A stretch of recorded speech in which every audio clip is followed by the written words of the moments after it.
ये कहानी एक सच्ची घटना पर आधारित है। ये कहानी केरला के बहुत बड़े हॉस्पिटल की है। यूँ तो हॉस्पिटल में लोगों का मरना जीना लगा रहता है, पर कभी कभी कुछ ऐसी घटनाएं घटित होती है जो विज्ञान से भी परे है। ये कहानी हमें हॉस्पिटल में काम करने वाली एक महिला ने सुनाई थी। वहाँ के एक डॉक्टर मनीष के बारे में। उस हॉस्पिटल के आईसीयू में एक बेड था। उस बेड पर जाने वाला कोई भी मरीज जिंदा वापस नहीं आता था। मनीष को उस हॉस्पिटल में आए हुए 10 महीने ही हुए थे। वो इन बातों को नहीं मानता था। कोई बेड खाली ना होने पर वो अपने मरीज को उस बेड पर शिफ्ट करा लेता था, और जब उसके मरीज एक एक कर मरने लगे तो उसको डाउट हुआ। उसने वो बेड वहां से हटवाने का ऑर्डर दे दिया। उसी दिन की बात है। हॉस्पिटल से फ्री होकर जब मनीष अपनी वाइफ को लेकर चल रहा था, शाम का वो सफ़र बहुत अच्छा था।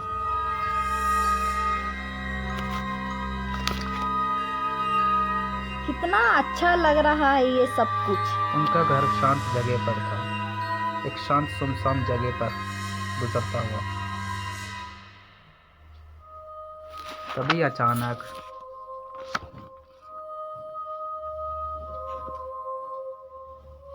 एक औरत उनकी गाड़ी के बोनट पर आके बैठ गई और बड़े बड़े हाथों से पूरे कांच को ढक लिया। आ आ कुछ दिखाई ना देने के कारण उनका बैलेंस बिगड़ जाता है और एक्सीडेंट हो जाता है। जब थोड़ी देर बाद उसकी वाइफ की आंख खुलती है तो देखा मनीष पूरी तरह घायल था। वो बाहर जाकर देखती है तो बाहर कोई नहीं होता। वो हर आने जाने वाली कार को आवाज़ देती है। एक कार आकर रुकती है। प्लीज हमारी मदद कीजिए, मेरे पति का बहुत खून बह रहा है, प्लीज। वो कार वाला उसकी मदद करता है और वह उसे उसी हॉस्पिटल में ले आता है, पर वहाँ जगह ना होने के कारण मनीष को एडमिट नहीं करते। कहीं तो जगह होगी ना। देखो पहले ही बहुत खून बह गया है, आप लोग इलाज शुरू कर दीजिए ना। आप जितना पैसा बोलोगे मैं उतना पैसा दूंगी।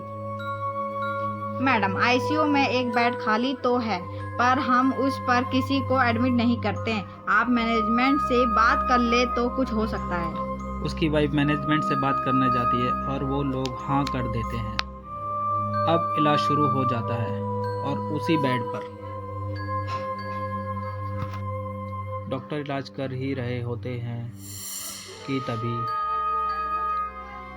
बाहर शीशे पे वही औरत उसकी वाइफ को दिखाई देती है जो कार पर बैठी थी। उसकी वाइफ ये तो वही है। वो भूतनी की बड़ी बड़ी आंखें उसको देख रही होती है। ये तो वही है, ये तो वही है। डॉक्टर जब वहां देखते हैं तो उनको कुछ नहीं दिखता और वो बहुत डर जाती है। रात के समय में वो उन दोनों को बैंडेज लगा रहे होते हैं, तो वो उससे कहती है कि एक औरत हमारे सामने आई थी, लेकिन उसकी बातों को विश्वास नहीं करता। तब उसकी वाइफ रात को सो रही होती है तो वही औरत हॉस्पिटल में दोबारा आ जाती है और मनीष को देखती है और फिर उसका गला दबाने के वाली होती है कि तभी मनीष की आंखें खुल जाती हैं और वो बहुत डर जाता है और बोलता है कौन? और तेरी हिम्मत कैसे हुई जो तूने बेड हटाने का ऑर्डर दे दिया? और उसको डरा रही होती है, मनीष तुम कौन हो? बोल बोल, तुझको भी मार दूं? अभी तक बहुत को मारा है, आज तेरी बारी। नहीं, मुझको भी तो मारा था तुम लोगों ने, ऐसे ही इसी बेड पर। तब से मैंने किसी को नहीं बख्शा, सबको मार डाला, पर तूने बेड को ही हटा डाला, इसलिए अब तू मार। हा हा हा हा हा हा। जिसको भी याद करना है कर ले, तुझे मुझसे कोई नहीं बचा सकता। हा हा हा हा हा हा हा हा। इतना बोल ही रही होती है और गला दबाने को आगे बढ़ती है कि तभी उसकी वाइफ की आंखें खुल जाती है और वो इमरजेंसी बटन दबा देती है। मैं फिर आऊंगी। तूने अच्छा नहीं किया। अगर तेरे पति ने बेड दोबारा हटाया तो तुम सब मरोगे।